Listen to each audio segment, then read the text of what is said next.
Would you be asking me to move if I were a 60-year-old white man in a Rolex and a navy blazer?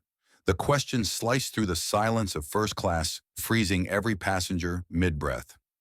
In that instant, Talia Monroe wasn't just defending a seat, she was challenging an entire system. The early morning light filtered through the towering glass walls of Atlanta Hartsfield-Jackson International Airport, casting long shadows across polished tile and silent determination. Among the hurried travelers in designer suits and weekend hoodies, one figure moved with quiet confidence. A young black woman in a tailored charcoal pantsuit, leather briefcase in hand, her eyes focused, her steps unhurried. Her name was Talia Monroe, and she wasn't just another traveler headed to the West Coast. She was on her way to finalize her first national software contract, a multi-million-dollar logistics deal that had the potential to transform her Atlanta-based startup from a regional contender into a national force. Years of being underestimated, underfunded, and overlooked had led her here to Gate A27, Flight 162 to San Francisco. In her hand, Talia clutched a first-class boarding pass, Seat 1A, not as a symbol of luxury but as proof. Proof that every sleepless night, coding every rejection from venture capital firms, and every dismissive glance in a male-dominated pitch room had not been in vain. She hadn't inherited this. She had earned it. As she walked past the boarding group clusters and slipped through the pre-boarding lane, the gate agent scanned her ticket with a polite but mechanical smile. Nothing about Talia's appearance screamed wealth. No Gucci logos, no diamonds, no Instagram-ready glamour. Just grace, efficiency, and a confidence rooted in survival. She entered the plane with an air of calm purpose, pausing briefly in the first-class cabin before moving to the front left corner, Seat 1A, the spot she had specifically chosen for the quiet and the view. As she settled into the plush leather seat, placing her briefcase beneath her feet, she caught it the first flicker. An older gentleman in 2B turned to look, then quickly away. A woman in a taupe cashmere cardigan gave a once-over from her designer tote before returning to her phone. It wasn't overt. No one said a word, but Talia had been in enough boardrooms and hotel lobbies to know the language of status. She wasn't what they expected. Not in that seat, not with that skin, not at her age. She tucked her phone into her bag and drew out her tablet, opening the pitch deck she'd spent the last week perfecting. But the quiet tension only thickened. And then came the heels. Sharp, deliberate, familiar, the kind that announced themselves like an overture. Talia didn't have to look up. She felt the shift, the subtle hush, the intake of breath from the woman across the aisle. Charlotte Winthrop had entered.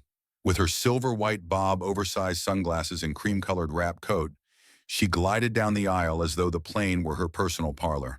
Behind her followed Eleanor Drake, her longtime assistant and confidant, dressed more conservatively, but with the unmistakable posture of someone used to enforcing unspoken rules. Charlotte stopped the moment her eyes landed on 1A. For just a breath, nothing moved, and then, as though reacting to a spot on the carpet, she tilted her head and spoke in a voice just loud enough to carry. "Eleanor, I think there's been a mistake. 1A is mine. I always sit here." Eleanor leaned in, examining the seat assignment screen overhead, as if it would resolve the mystery. "That's odd," she murmured, and then turned her gaze not toward the overhead bin, not toward the screen, but toward Talia. "Perhaps the system reassigned it. You know how they are with these newer check-in models." Talia didn't move. She met Eleanor's eyes without flinching, her face calm, unreadable. She had dealt with far worse in far quieter rooms. Charlotte took a step forward. Her tone now dipped in something colder, feigned courtesy with an undertone of command. "Excuse me," she said directly to Talia. "I believe you may be in the wrong seat.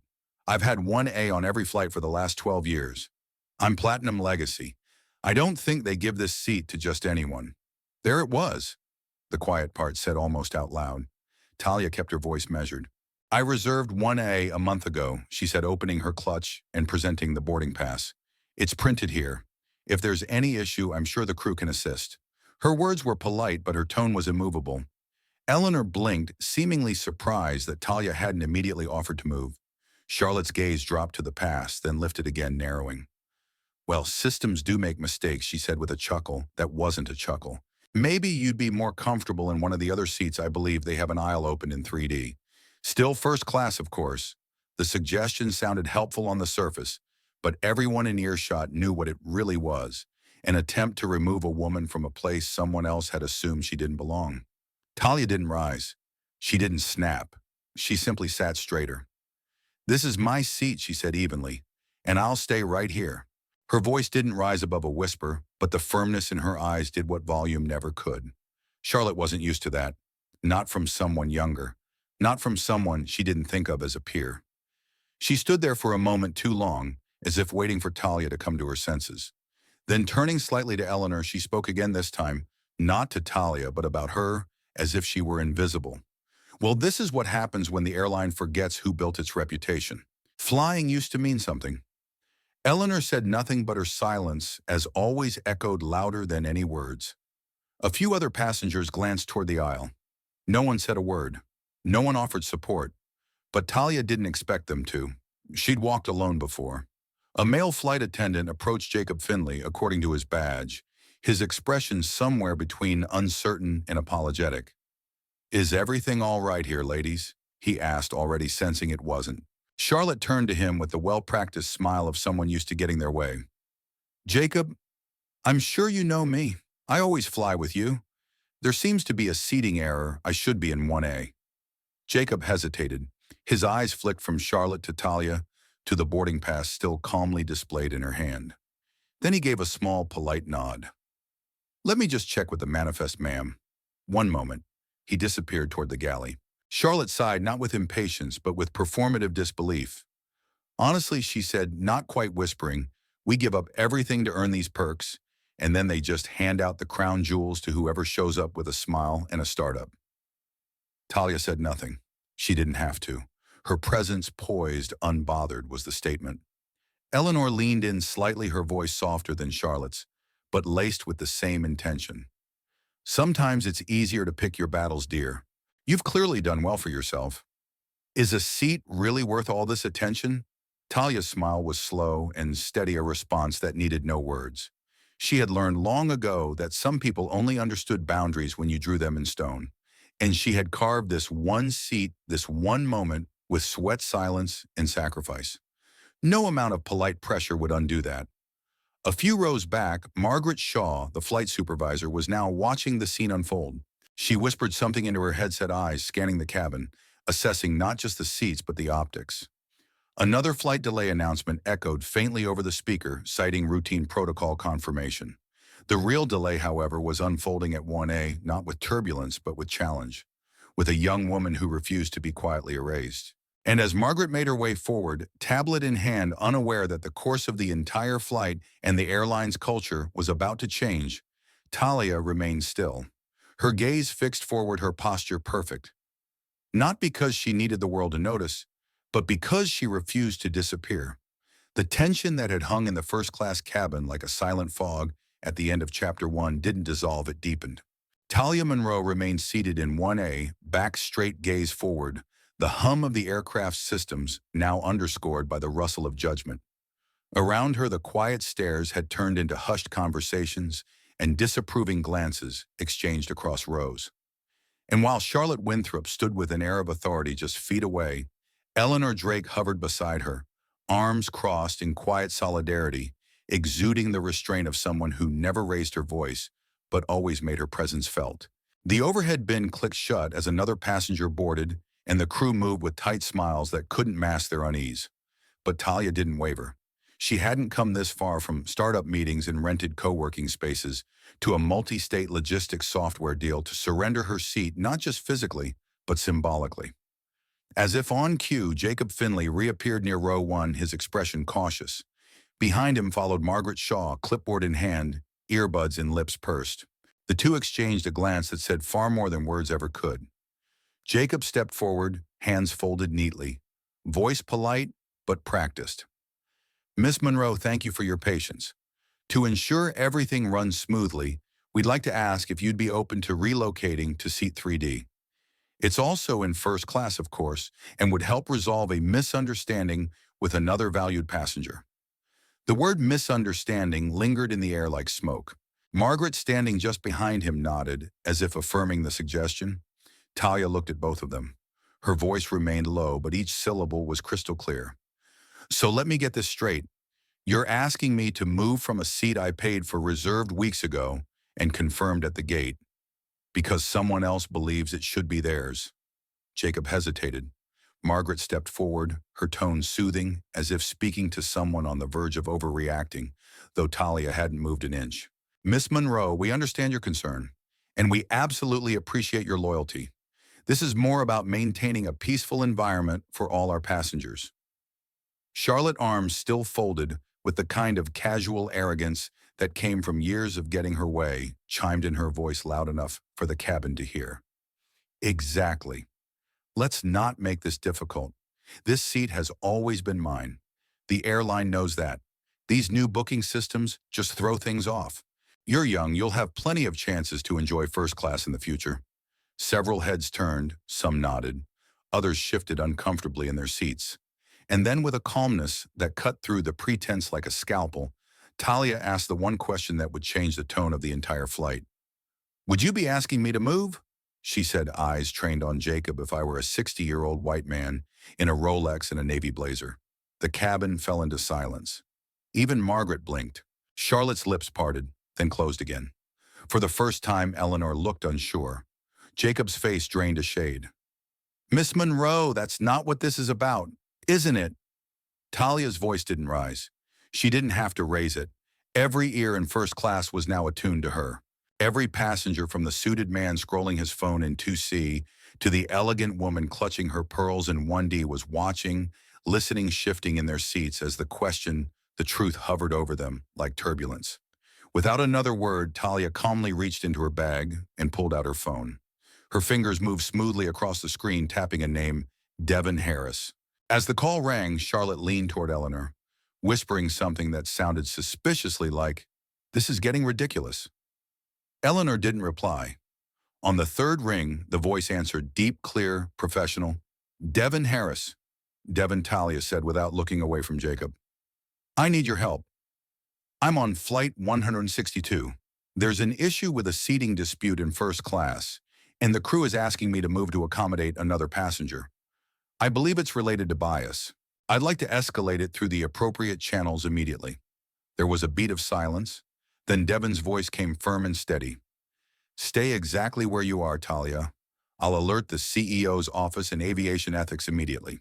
You'll hear from us shortly." She ended the call and returned the phone to her bag. Charlotte stared in stunned disbelief. Did she just call someone at the board? Eleanor's eyes widened for the first time all morning. Jacob opened his mouth, but Margaret touched his arm lightly, stopping him. It was clear something had shifted, not just in the power dynamic, but in the entire emotional current of the cabin. The whispers began again, but this time they weren't all against Talia. "She's not bluffing," murmured the man in 2C. "I think she actually knows someone high up." "Did you hear what she asked?" said another voice.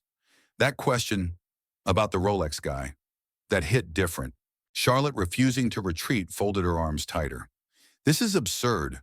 Are we really letting anyone with a phone call override established relationships? I've been loyal to this airline for 20 years.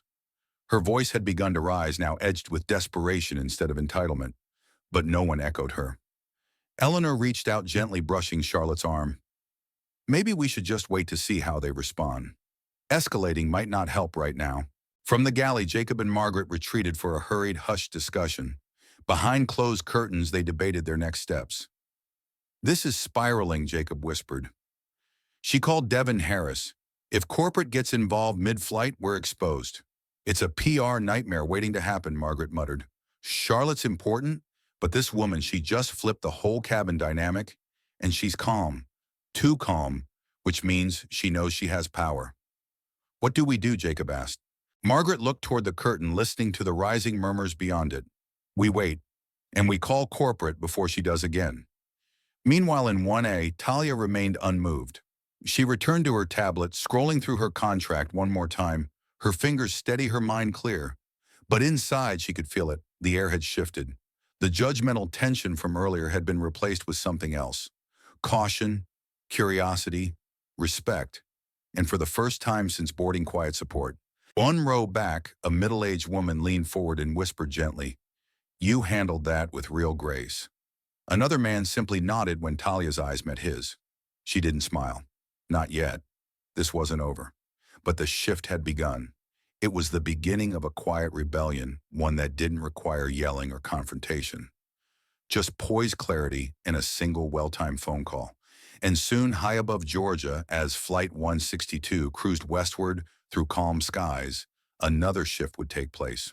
Not in the air, but on the ground as the call to corporate reached the desks of people who hadn't expected to be pulled into a conflict over Seat 1A. But they would soon learn this wasn't about a seat. It was about who was allowed to sit in one and who had the courage to stay there when the world quietly asked them to leave. The cabin of Flight 162 was wrapped in a taut silence as the jet taxied away from the gate, but no one was thinking about altitude or cruising speed. Every mind in first class, from the sharply dressed venture capitalist in 2C to the retired couple holding hands in 3A, was still replaying the moment Talia Monroe calmly ended her phone call to Devin Harris. That phone call hadn't just shifted the tone, it had rerouted the entire power structure of the plane. Talia, unmoved in Seat 1A, didn't bask in the moment. She simply returned to her contract, scrolling through final clauses about delivery milestones and client-side integration. Yet even in her composure, everyone sensed something monumental had begun. Jacob Finley and Margaret Shaw had vanished into the galley once again, their voices hushed but clearly urgent. Charlotte Winthrop, still standing in the aisle with arms folded and indignation pulsing through every wrinkle of her immaculate white blouse, muttered audibly about loyalty lawsuits and how this entire airline has lost its standards. Eleanor Drake stood beside her, quieter now, her posture still upright, but her usual confidence now shadowed by unease. 10 rows behind them, a woman in a navy skirt suit adjusted her Bluetooth headset and quietly opened her laptop, eyes fixed on Talia. And then came the announcement. Ladies and gentlemen, this is your captain speaking. We will be experiencing a brief delay prior to takeoff as we complete a last-minute review requested by headquarters. We appreciate your patience and will update you shortly. Headquarters. The word buzzed through the cabin like electricity. Charlotte's jaw tightened. Eleanor looked over her shoulder. Talia didn't flinch. 20 minutes passed. The sun rose higher, casting sharp streaks of light through the oval windows and illuminating every detail of the tense faces in first class. Then at exactly 9:47 a.m., the cabin door opened again, not for takeoff, but for two new arrivals. They didn't wear flight uniforms. They didn't carry briefcases. They wore crisp navy blue suits with silver nameplates that glinted like badges. Bryce Callahan, tall, composed West Air's Director of Regional Operations, walked with quiet authority.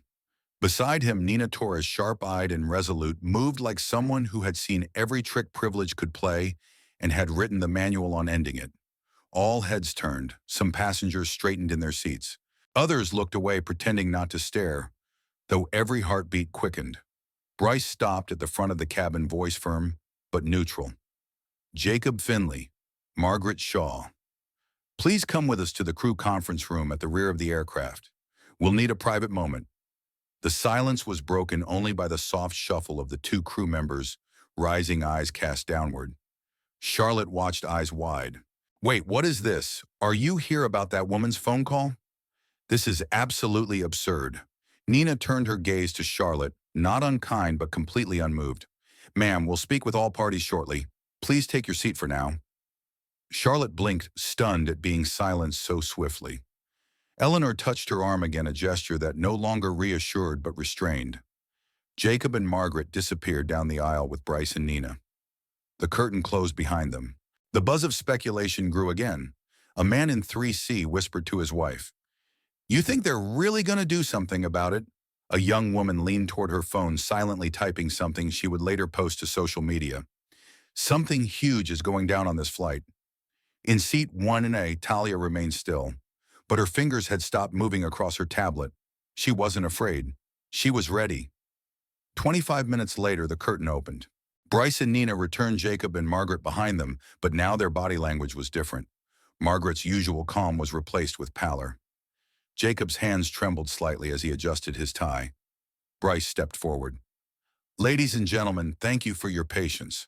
I'd like to take a moment to address what has taken place aboard this aircraft prior to departure." The captain's PA went silent.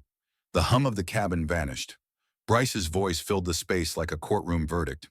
At West Air, we have a strict zero-tolerance policy against discriminatory behavior and preferential treatment rooted in status, race, age, or background.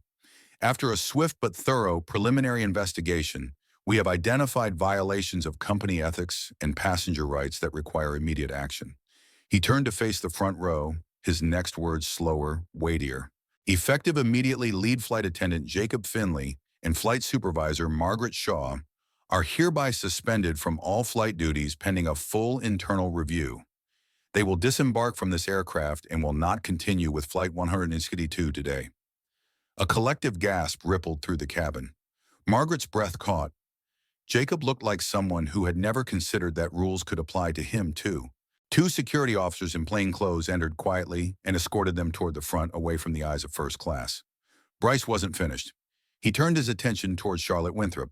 In addition, we have reviewed the statements made and the pressure exerted upon a paying passenger with a valid seat assignment. Charlotte sat up straighter, already shaking her head. "Now wait just a minute, Ms." Winthrop Bryce said calmly.